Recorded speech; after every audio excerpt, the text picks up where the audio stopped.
Hello বন্ধুরা, কেমন আছেন? আশা করছি আপনারা সবাই ভালোই আছেন। এখন আপনারা দেখছেন মজার কিচেন।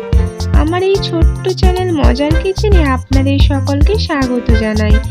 আজও ফির হাজির হয়েছে আপনাদের কাছে নতুন একটি রেসিপি নিয়ে, নারকেলের নাড়ু। আপনারা অনেকেই অনেকভাবে বাড়িতে নারকেলের নাড়ু বানিয়ে খেয়েছেন।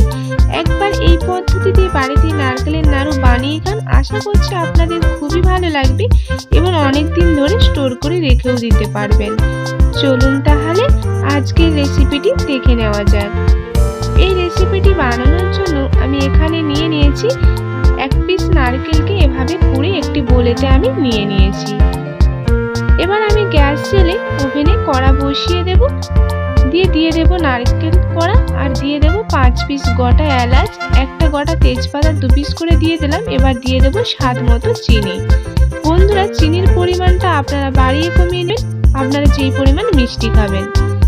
এ সময় গ্যাসটিকে মিডিয়াম ফ্লেমে রেখে কন্টিনিউ নাড়তে হবে, না হলে নিচে ধরে যেতে পারে, খেতে ভালো লাগবে না। তাই কন্টিনিউ নেড়ে 10 থেকে 12 মিনিট কন্টিনিউ ভালো করে লাল করে ভেজে নিতে হবে। দেখুন বন্ধুরা, হালকা ভাজা হয়ে এসেছে। এটা কিন্তু পুরোপুরি ভাজা হয় না, আপনাকে আরো একটু ভেজে নিতে হবে।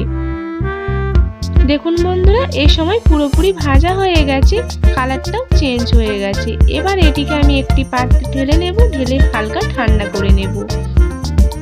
এবার আমি অল্প অল্প করে নিয়ে শেপ দিয়ে দেবো। দেখুন বন্ধুরা, এইভাবে হাত দিয়ে চেপে চেপে ভালোভাবে একটি শেপ দিয়ে নাড়ু বানিয়ে নিতে হবে। দেখুন বন্ধুরা, এইভাবে বানিয়ে নিতে হবে। খুব সুন্দর বানানো হয়ে গেছে। এবার একটি পাত্রে রেখে দেব। আপনাদের সুবিধার্থে আমি আরেকটি করে দেখাবো।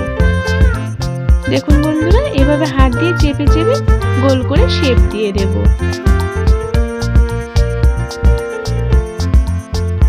দেখুন, খুব সুন্দর শেপ দেওয়া হয়ে গেছে। বাকিগুলিকে ওইভাবে ফের আমি শেপ দিয়ে দেব। দেখুন, সবকটা খুব সুন্দর শেপ দেওয়া হয়ে গেছে। আমার তো নারকেলের নাড়ু খুবই ফেভারিট। আপনাদের কেমন লাগে অবশ্যই কমেন্ট করে জানাবেন।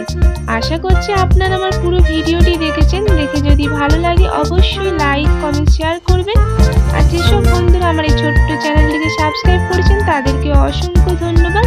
যারা আমার চ্যানেলে নতুন এখনো আমার চ্যানেলটিকে সাবস্ক্রাইব করেন সেসব বন্ধুদের কাছে সাবস্ক্রাইব করার অনুরোধ রইল।